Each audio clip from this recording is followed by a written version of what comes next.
1942년 9월 30일 800명 이상의 네덜란드계 유태인이 5칸의 수송선에 실려 아우슈비츠로 향하고 있다.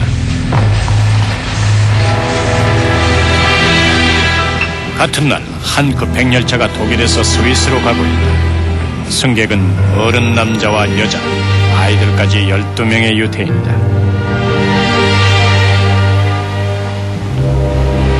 그들을 기다리는 자유의 땅은 바젤의 바디슈에르 철도역이다. 새벽녘이 다 돼서야 바이슈르역에 도착했어요. 저와 함께 탔던 사람들의 얼굴이 아직도 생생하게 기억납니다. 그들은 소매에 달려있는 다비드의 별을 뜯어냈죠. 코트가 찢어지든 말든 상관하지 않았어요. 거칠게 별을 떼어내서 발로 사정없이 짓밟던 모습을 전 잊을 수가 없습니다. 이들의 구세주이자 히틀러의 측근 중 한 명인 그의 이름은 빌헬름 카나리스였다. 그는 히틀러의 비밀 정보국 국장으로 수백 명을 구했다.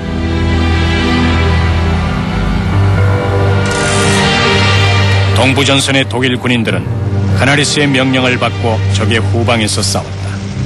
그들의 임무는 첩보 활동, 사보타주, 비밀 선전 활동으로 적의 사기를 저하시키는 일로서 적에게 막대한 피해를 주는 것이었다. 적의 후방에서 활동하는 전체 대원들 중에 저 5 내지 10%만이 우리가 긴밀하게 접촉을 했습니다.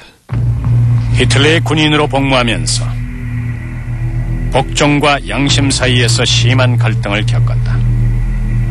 참을 것인지 항의할 것인지.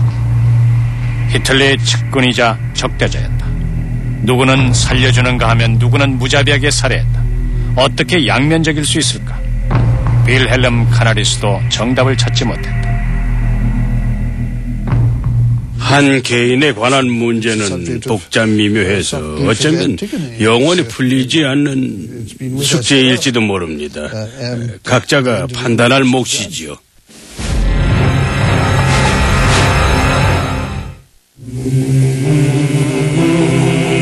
(1935년의) 여름은 환상적인 시간이었다.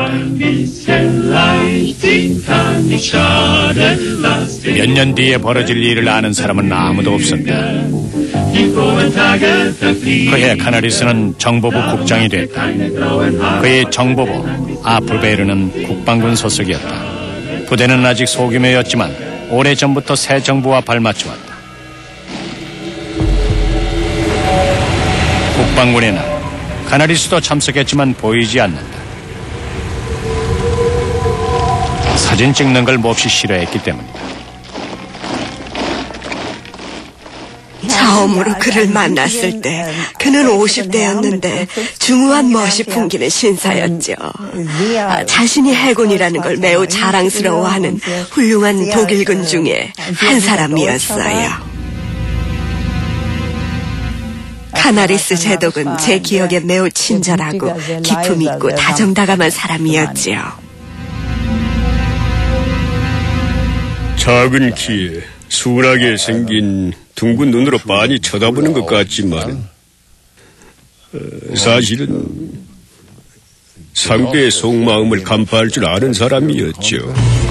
전후에 독재 정치 그늘 아래서 선한 인상의 표본이었던 카나리스는 신화적인 존재가 됐다. 하지만 진실은 단순하지 않았어. 그는 히틀러의 숭배자로 이런 글을 썼다. 독일 군대는 총통의 사상이 현실 속에 존재하는 모델임에 틀림이 없다. 그는 나치스는 아니었지만 히틀러가 카이저의 빈자리를 채워줄 적절한 인물이라고 생각했다. 카나리스는 아주 열렬한 애국자였어요. 1920년대 베르사유 조약이 독일의 가한 처분이 너무 부당하다고 생각하고 있었지요. 다른 민주주의와 다를 바가 없었으니까요. 카나리스는 히틀러가 그 조약들을 무시하는 것을 정당하고 옳은 처사라고 생각했다가 나중에 그의 잔인성을 알았어요. 반면 처음에 히틀러를 악마라고 생각한 사람들은 나중엔 좋아하게 됐어요. 카나리스는 히틀러를 악마로 인정하고 싶지 않았고 히물레의 친위대가 첩보 활동에 관여하려는 것 또한 신경 쓰지 않았다. 카나리스는 그들을 자신과 상대가 안 된다고 자신했다.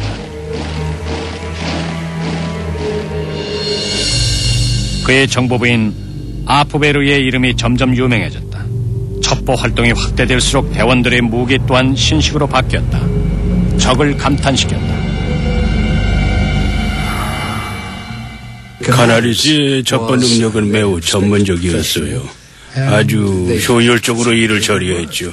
우리는 그의 뛰어난 능력을 인정했어요. 히틀러 또한 카나리스의 능력을 잘 알고 있었다. 1933년 킬의 함대에서 만난 두 사람은 서로를 높이 평가했다. 카나리스는 그때까지 실례지한 전함의 함장이었다.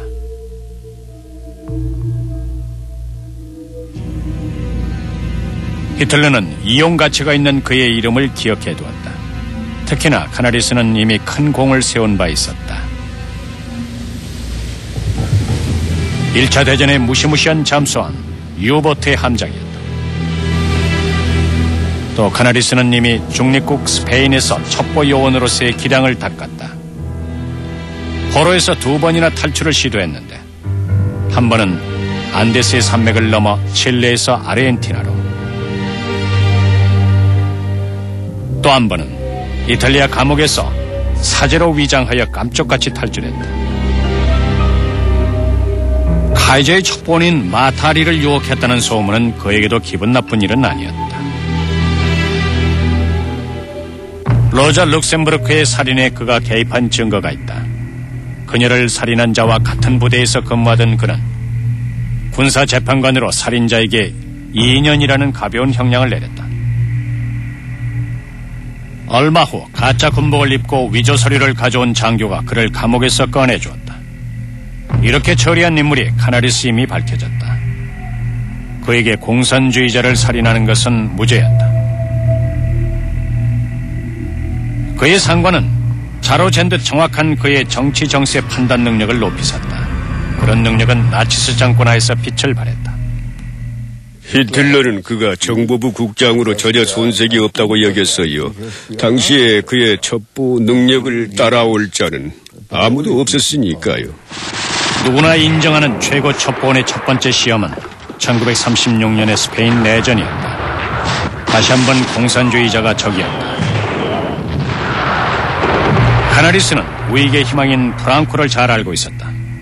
모로코에서 발이 묶인 프랑코 군대는 히틀러에게 비행기를 요청했다. 당시 바그너와 함께 베이루스에 있던 카나리스는 예기치 못한 모험에 뛰어들지의 여부를 망설였다. 카나리스의 두려움은 발키리 덕분에 말끔히 사라졌다. 독일 비행기가 프랑코 군대를 스페인으로 옮겨주면서 전세가 완전히 뒤바뀌었다. 이를 계기로 프랑코와 절친한 사이가 된 카나리스의 은퇴한 뒤의 희망은 스페인의 호화 빌라를 갖는 것이었다. 베를린의 그의 책상 위에는 히틀러 대신 프랑코의 사진이 놓여있다. 그 외에 역사, 종교, 철학책들이 책상의 대부분을 차지했다. 또 자신의 생활 신조를 상징하는 원숭이 3마리 조각이 놓여있다.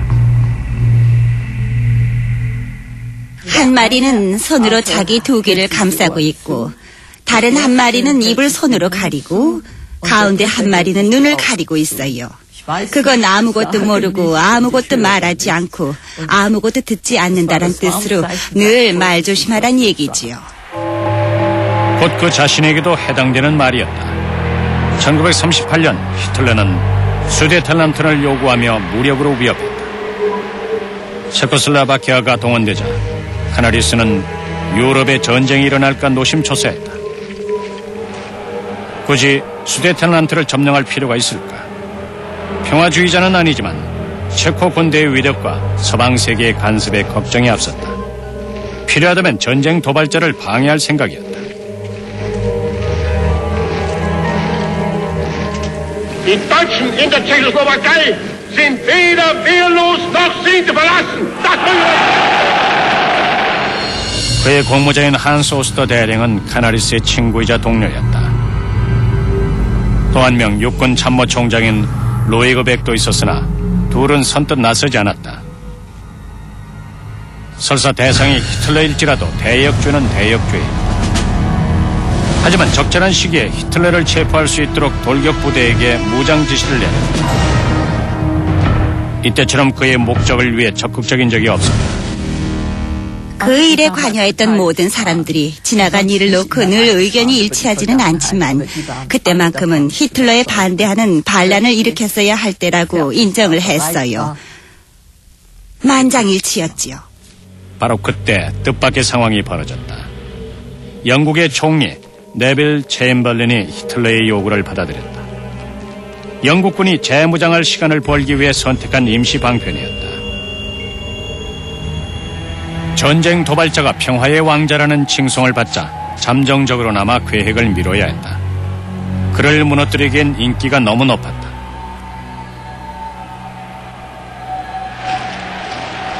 카나리스는 피해 대책을 세웠다.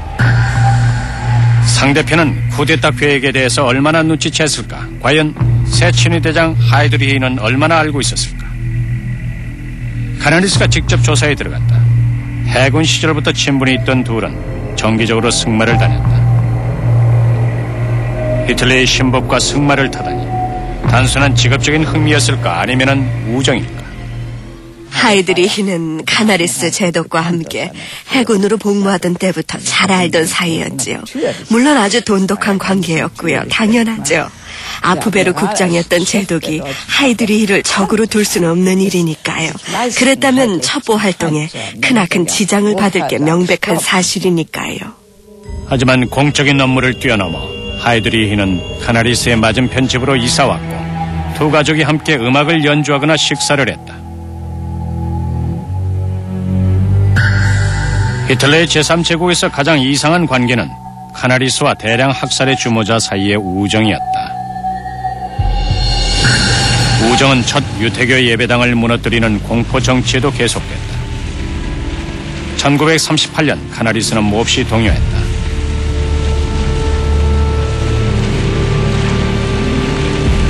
상관이자 히틀러의 숭배자인 카이텔에게 불평했지만 허세했다.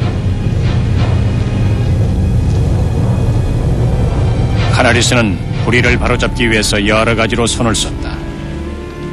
그 지역의 목사인 발테르 하이덴이 유태인 학살에 대해 항의하는 바람에 게스타포에게 체포되자 그가 중재에 나섰다. 그날 오후에 카나리스가 신청한 면회가 허락됐어요. 그는 다시는 하이든 목사가 실수하지 않을 거랬어요. 다시 말해서 아버지를 당장 풀어주겠다는 뜻이었습니다. 카나리스가 바로 제 아버지의 생명의 은인이 됐어요. 그런 와중에도 생명의 은인은 변함없이 독재자의 추종자였다. 테르피츠 전함의 명명식이다. 카나리스는 보이지 않는 첩보 전선에서 독일의 재군비를 위해 앞장선다는 이유로 초대받았다. 그의 대원은 미국의 폭격 조준기가 독일에 비해서 더 정확하다는 비보를 가져다 주었다. 프랑스 해군의 암호를 푸는 열쇠가 곧 손에 들어올 참이었다. 베를린 정보부는 요원들의 활동을 관리하는 한편 테러리즘을 외국에 전파시키려 했다. 예컨대 IRA에 대한 원조다. 그들은 우리와 통신을 할 수 있도록 전파를 맞춰달라고 요청했어요. 전파를 맞추니까 무기를 살 돈이 필요하냐고 물어왔어요. 우리에게 재정적인 지원이나 군사적인 지원을 해주겠다고 하더군요. 우린 독일에게 지원을 받는 일이 실현 불가능하다고 판단했습니다. A scene of havoc in Broadgate, Coventry. The crowded thoroughfare was suddenly plunged into turmoil and confusion as a violent explosion swept bystanders off their feet. Windows were shattered, shop fronts were blown out, trams, buses, lorries and cars were wrecked. Worst of all, 5 people were killed and nearly 60 injured. 카나리스는 공격의 희생자들에게 죄책감을 느꼈다. 피해자를 보호하고 뒤돌아서는 불법 행위를 저질렀다. 두 얼굴을 가진 그의 행동은 고개사와 같았다. 1939년 8월 스페인에서 콘도르 비행군단이 돌아왔다. 카나리스는 지금까지 전쟁 준비를 해왔다. 그러나 일찍이 이번처럼 실제로 전쟁이 임박했음을 피부로 느끼게 해준 적은 없었다. 열병대에선 그의 모습이 유일하게 남아있는 장면이다. 이 시기에 전쟁으로 비화되는 것을 막기 위해 뜻이 같은 장군을 물색하고 있었다. 그는 아주 독실한 기독교 신자였어요. 그래서 이 무의미한 전쟁이 독일에게 종말을 가져올지도 모른다는 자신의 불길한 예감이 맞을까봐 늘 불안해하고 고통스러워했습니다. 독일의 종말이란 뜻의 피니스 게르마니아는 일주일 먼저 시작됐다. 8월 26일 아침 독일 돌격부대가 폴란드 남부의 자블론카 통로를 공격했다. 2차 대전의 첫 총성은 카나리 세이프화에 의해 너무 일찍 울렸다. 무전기가 없었기 때문이었다. 밤사이 히틀러는 독일군에게 공격 연기 명령을 내렸지만 이를 알 리가 없는 습격부대만이 공격을 감행한 것이다. 5일 뒤에 독재자는 마침내 공격 개시 명령을 내렸다. 바르샤바를 점령한 뒤 카나리스는 아직도 불타고 있는 도시로 날아갔다. 온통 파괴와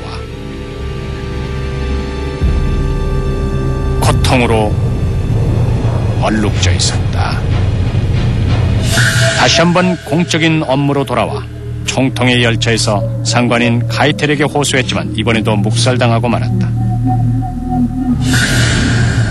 순종할 수밖에 없었지만 자신의 죄를 씻어내기라도 하듯 돕고 싶었다.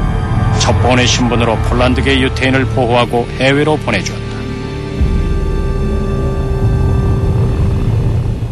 카나리스는 우리에게 런던에서 아무것도 하지 말라고 했어요. 단 한 가지, 우리가 반드시 해야 될 일은 연합군에게 모든 독일인이 잔인한 것은 아니며 모든 독일인이 열렬한 나치스는 아니라는 것을 설명해 달라는 것이었습니다. 연합군이 만일 그 사실을 진심으로 받아들이고 자신을 도와줄 수 있다면 그것만으로도 히틀러에 대한 저항 활동으로는 충분하다고 했습니다. 하지만 히틀러와 장군들 사이에서는 어떤 저항 활동도 펼 수 없는 입장이었다. 카나리스는 서부에서 일어날 다음 전쟁을 막기 위해 공모자를 찾았다. 하지만 이 전사들은 히틀러의 추종자였다. 1940년 봄 독일군이 노르웨이로 출발했다. 카나리스는 끝까지 공격을 막아보려 애쓰는 동시에 세밀한 부분까지 전쟁을 준비했다. 그는 친구인 한스 오스트가 군사작전을 연합군에게 누설했다는 사실을 모르고 있었다. 오스트는 더 적극적으로 히틀러에게 대항하고 싶었다. 아버지는 늘 이렇게 말씀하시곤 했어요. 난 아주 중대한 결정을 내렸단다. 하지만 난 내 양심에 대답해야 한단다. 아버지는 언젠가는 그 일을 책임져야 한다고 생각하셨지요. 히틀러보다 더 높은 정책기관에 말이에요. 오스트는 연합군의 위력을 보여주면 히틀러가 공격을 중지할 거라 여기고 공격 날짜와 목표를 네덜란드 친구에게 알렸다. 지금까지 그런 저항 활동을 이해하지 못하는 동료들도 있다. 그건 무고한 독일 병사들을 죽음으로 내모는 꼴이에요. 그럼 안 되죠. 평화를 위해서 이바지하는 건 좋지만 작전을 위반해서는 안 됩니다. 정작 전쟁을 지시한 당사자들은 편안한 의자에 앉아 있는데 아무 죄도 없는 병사들만 피해를 보기 때문이에요. 1940년 5월 프랑스를 공격하자 오스트는 다시 한번 공격 날짜를 알려주었지만 연합군은 그를 믿지 않았다. 그의 절박한 행동은 효과가 없었다. 그 대신 카나리스 휘하의 특공부대가 뜻밖의 큰 성과를 거뒀다. 브란덴부르크 부대가 주둔군과 다리를 확보한 덕에 전격전을 진행할 수 있었다. 베르등의 히틀러로 일컬어졌다. 오스트가 반역죄를 지은 줄 모르고 있던 카나리스는 친구의 뒤를 쫓는 신세가 되었다. 아포베르의 중요 임무 중 하나인 대역죄에 대한 방첩 활동을 펴는 일환으로 선전 전사와 손을 잡은 것이다.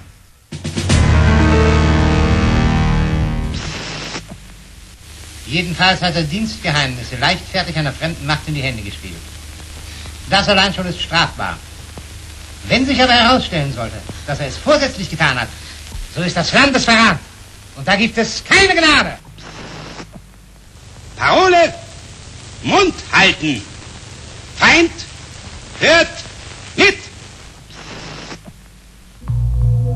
오스트의 전화 내용이 도청당한 뒤 그의 행동은 기록으로 남았다. 카나리스는 친구를 위험으로부터 구해야 했다.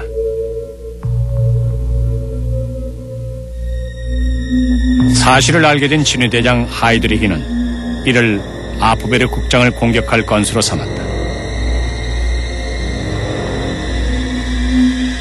하이드리히는 일찌감치 카나리스의 정체를 알아채고 있었습니다.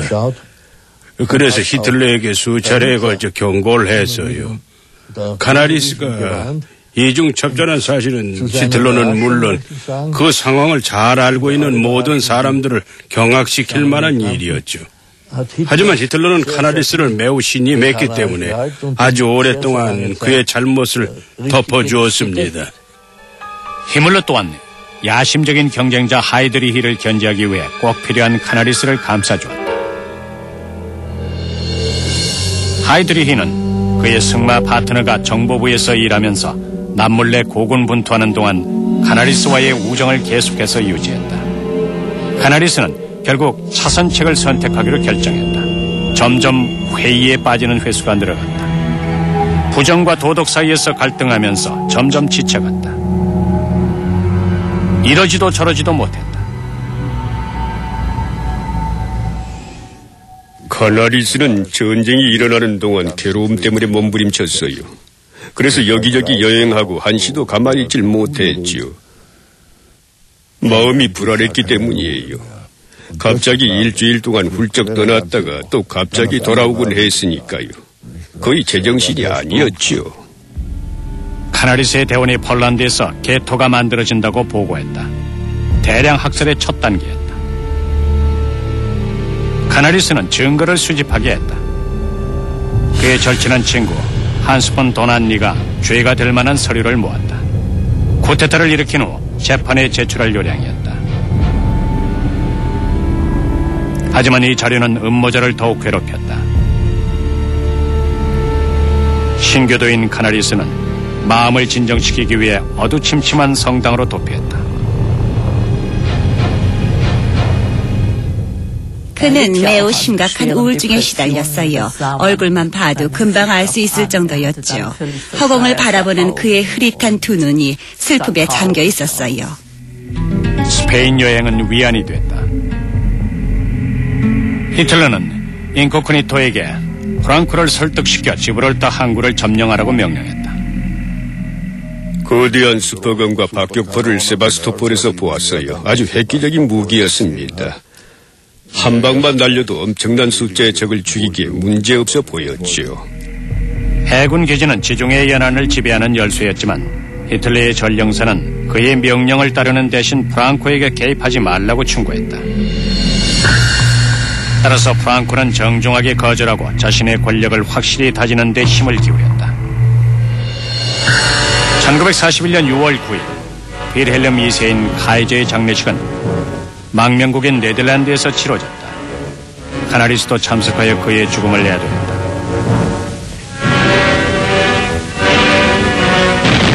히틀러의 독일 제국은 점점 파멸의 길에 들어섰다.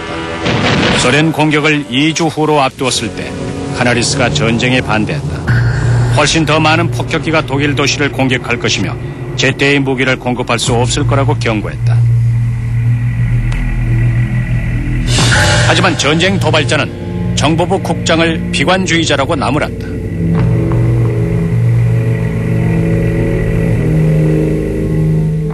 그는 어떻게든 전쟁을 막기 위해서 좀 더 설득력 있는 정보를 얻으려고 안간힘을 썼어요.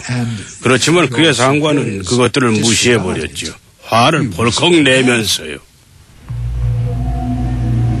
1941년 6월 22일 독일군이 소련을 공격했다.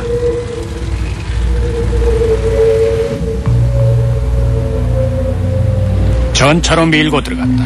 목적은 소련 영토를 섬멸시키는 것이었다.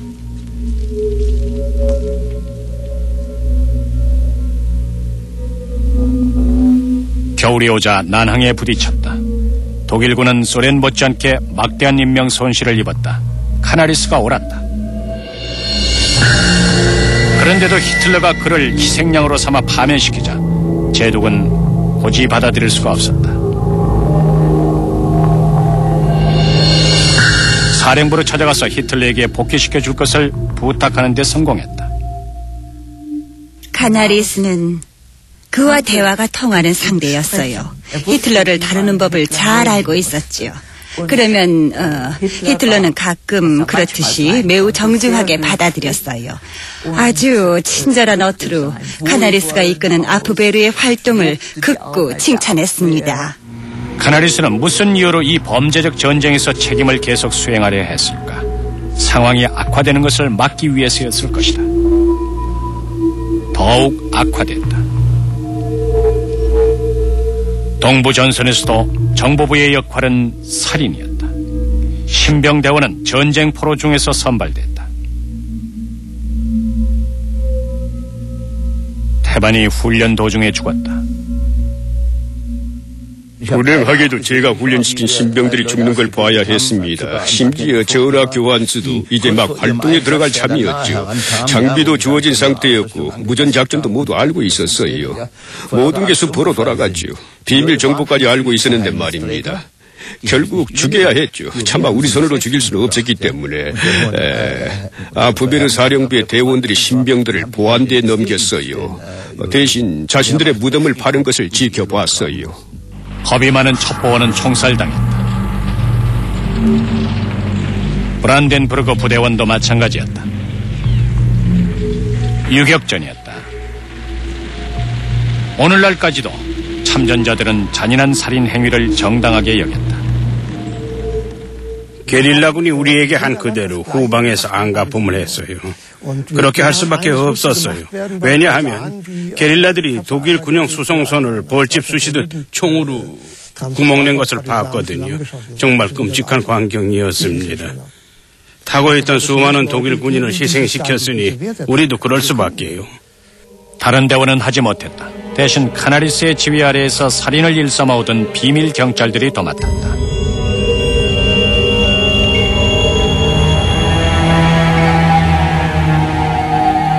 비밀 경찰 조직은 6,000명의 국방군으로 이루어진 부대로 친위대와 한통속이었다.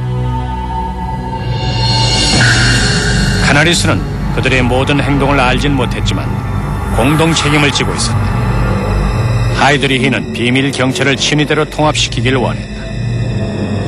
카나리스는 분리를 거절했다. 살인 부대를 사이에 둔 서류 전쟁에서 무력이 도덕을 이겼다.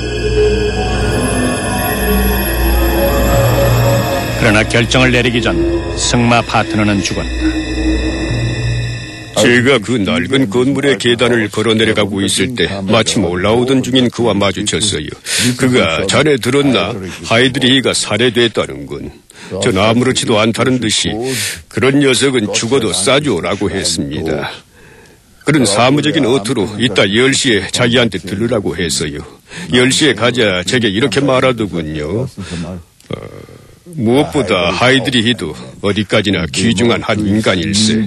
앞으로는 죽은 사람을 두고 모독하지 말게나. 두 번째로 그런 말은 제독에게 할 말이 아니니 조심하게. 하이드리히의 성대한 장례식이 주간 뉴스 영화에 방영됐다. 대부분의 독일인은 장례식 주인공이 집단 학살의 장본인이었다는 걸 몰랐다.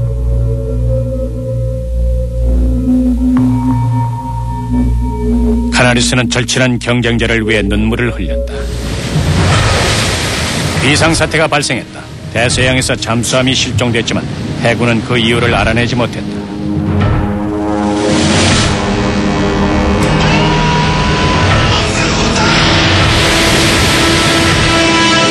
카나리스와 정보원은 연합군이 암호를 해독했다는 사실을 전혀 눈치채지 못했다. 커다란 장애물.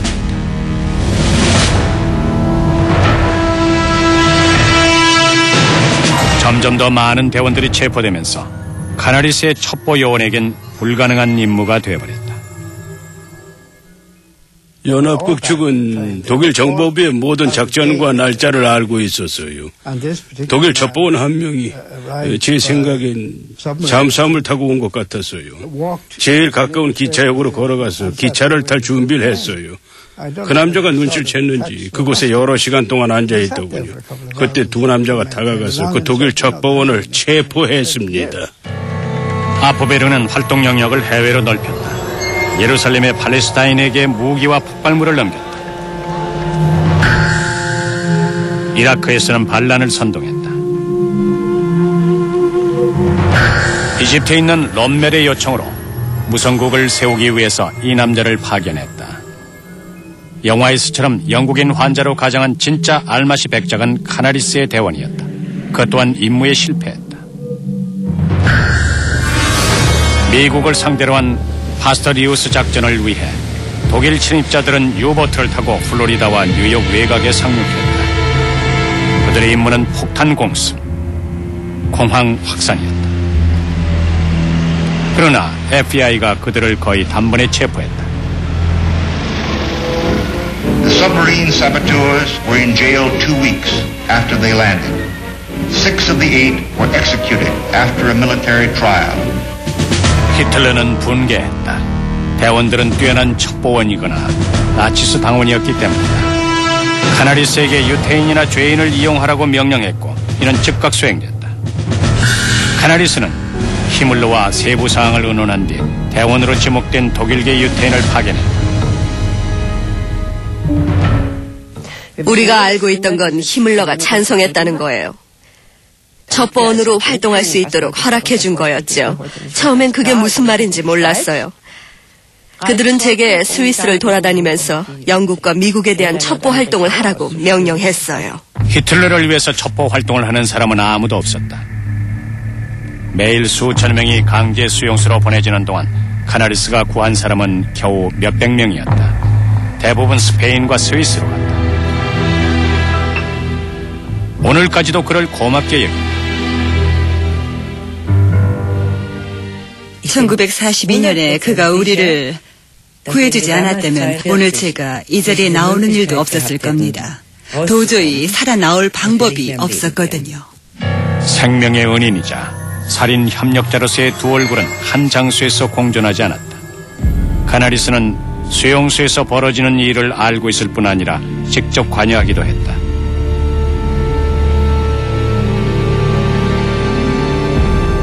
집단 학살에 대해서는 손을 쓰지 못했다. 혹시 그가 자살을 하면 어쩌나 하고 걱정스러울 때가 한두 번이 아니었어요. 하지만 다행히도 그는 무슨 일이든 자신이 막을 수 있을 거라고 생각하는 주의였죠. 많이는 아니고 조그만 일들이요. 스탈린그라드 전투 이후 카나리스는 다시 음모자가 돼 정치적인 해결의 가능성을 알아보기 위해 연합군에게 접촉을 시도했다. 영국 정보부 국장 스튜어트 맨지스는 귀를 기울이는 듯했다. 근본적으로 서방 세계의 평화가 계속 유지되려면은 독일 정부가 이웃인 소련과 계속 적대 관계에 놓일 필요가 있었어요. 물론 독일이 어떤 정책을 들고 나오느냐에 달려 있었죠. 반대로 히틀러의 입장에서는 영국이 소련에게 등을 돌리길 바라고 있었습니다. 서방의 정치가들은 카나리스와의 접촉을 중단했다. 독일이 항복할 때까지 그들은 소련과 동맹을 맺을 필요가 있었다. 독일의 모든 전선과 전국의 상공에서 승부는 이미 결정이 나 있었다.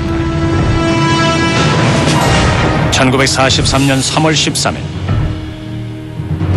독재자는 스몰렌스크 근방의 비행장을 방문했다. 조종사가 찍은 필름이다.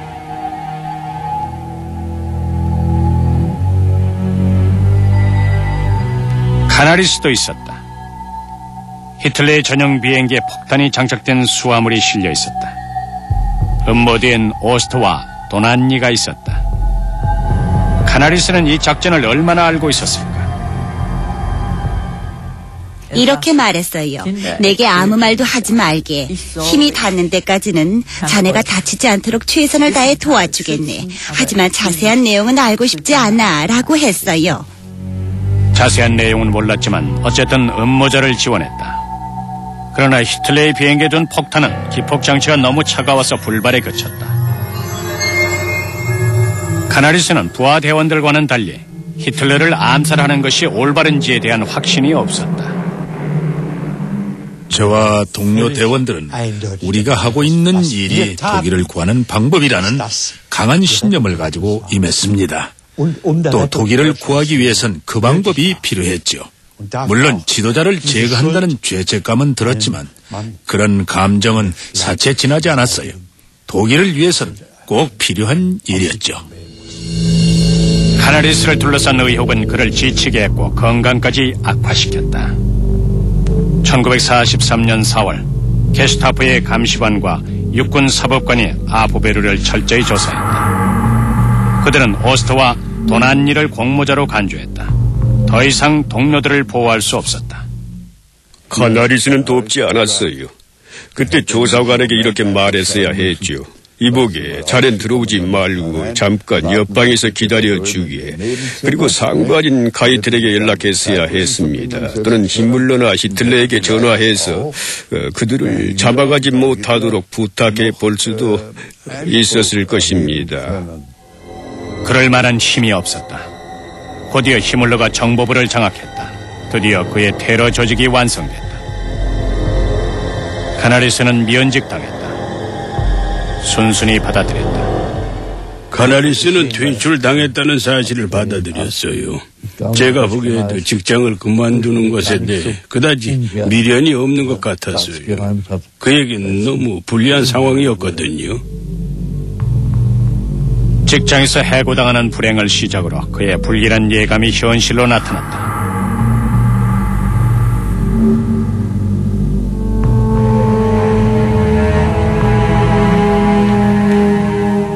모든 일에서 멀리 떨어져 동부 바바리아의 라우엔스타인 별장에 감금당했다. 최소한의 보안을 유지해둔 터라 그에 대한 꼬투리는 발견되지 않았다. 그러나 그때 해군 제대를 알리는 전보가 날라왔다. 나쁜 징조였다. 다시 한번 절망했다. 그는 관리인에게 집으로 돌아가고 싶다는 편지를 보냈다. Wir geben Nachrichten des drahtlosen Dienstes. 1944년 7월 20일 Gegen den Führer. Der Führer unverletzt. 베를린으로 돌아와 스타우펜베르그의 히틀러 암살 시도를 들었다. 아무 관련은 없었지만 여전히 복수의 소용돌이에 휘말려 있었다. 카나리스는 친위대에게 체포돼 고문과 신문을 당했다. 무사히 빠져나가기 위해서 모두 부정했다. 게스타포의 지하실에서 신문 중에 한 말이다. 전쟁이 일어나는 동안 제3제국의 배신이 일어날 기미는 전혀 보이지 않았다. 신문당하는 동안 베를린은 철저히 파괴됐고 카나리스는 전쟁이 끝나기를 바랐다. 그러나 그는 이송됐다. 1945년 2월에 베를린이 대공습으로 산산조각이 났어요. 그러자 모든 남자들이 이송됐죠. 우린 그들이 어디로 갔는지 주소도 알지 못했어요. 나중에 엽서를 한 장 받긴 했어요. 여긴 아주 좋고 녹음이 우거져 있다는 하찮은 내용이었고 답장을 보낼 주소는 적혀 있지 않았어요. 그들의 새 주소는 플로센브르그 강제 수용소였다. 아주 끔찍한 고문을 당했다고 말해줬어요. 그들이 그의 코를 때려서 박살을 냈어요. 하지만 앞에서도 말했듯이 신문할 때 그 정도 고문은 보통이에요. 어떤 포로든 얼굴을 사정없이 구타당하기 마련이었죠. 물론 카나리스도 예외는 아니고요. 1945년 3월 군 최고사령부 지하 벙커에서 증거가 발견됐다. 두 병사가 굳게 닫힌 서랍 속에서 카나리스의 비망록을 발견했다. 비망록을 읽은 히틀러는 즉시 카나리스와 오스터, 도난니의 사형 명령을 내렸다.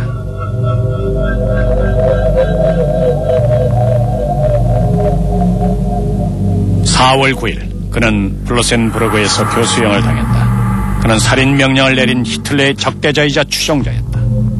꼭 그럴 필요가 있었을까?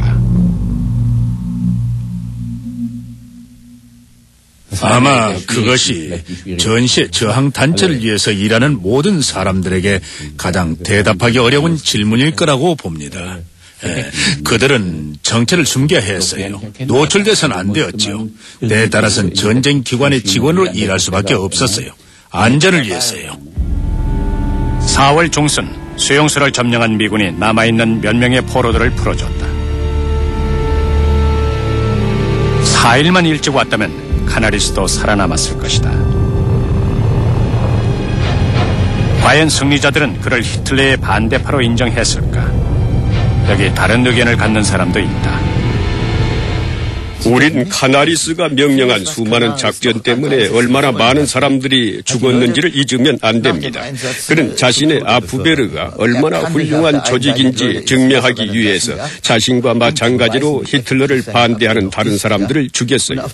히틀러를 반대하는 위대한 한 남자가 자신의 목적을 달성하기 위해서 다른 무고한 2,000명을 죽여야 한다면 그게 무슨 소용이겠습니까? 빌헬름 카나리스. 그는 마지막까지 조국을 위해 봉사했다고 믿은 독일 군인이었다. 히틀러가 범죄자라는 것을 깨달았을 때 반대 공작을 시작했다. 그러나 그를 암살하지는 못했다. 아무래도 카나리스 자신도 히틀러를 반대하고 보복해야 된다는 의무감을 느꼈겠죠. 하지만 그는 끝까지 결단을 내리지 못했습니다.